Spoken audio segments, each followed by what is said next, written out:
Manila. Nandito na tayo sa syudad. At sa aking probinsya na Kinalakhan. So, ayan. Nag-aantay na lang tayo ng sundo. Kabababa ko pa lang ng bus. So, eto na naman tayo. Pauwi na sa bahay. Naantay ko na lang ang aking kapatid. Kasi ako'y pagod na maglakad. Naubos ng aking energy. Ayan.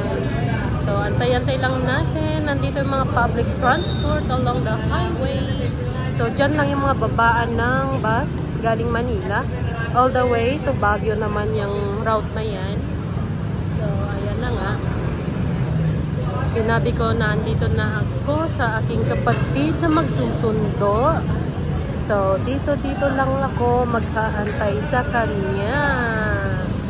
So, shout out mga Ilocano. Dato yun. Ilocochera yung mga Ilocana. Diba? This is the life here in the city. Here na tayo ngayon.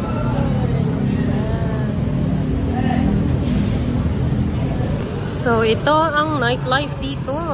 Ito ang gabi. So, ayan na nga. Bababa ko lang ng bus.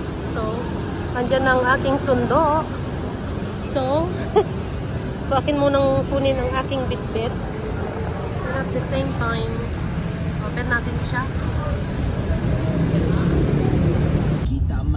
So, ayan. Tapos na tayo dito. Uuwi na tayo.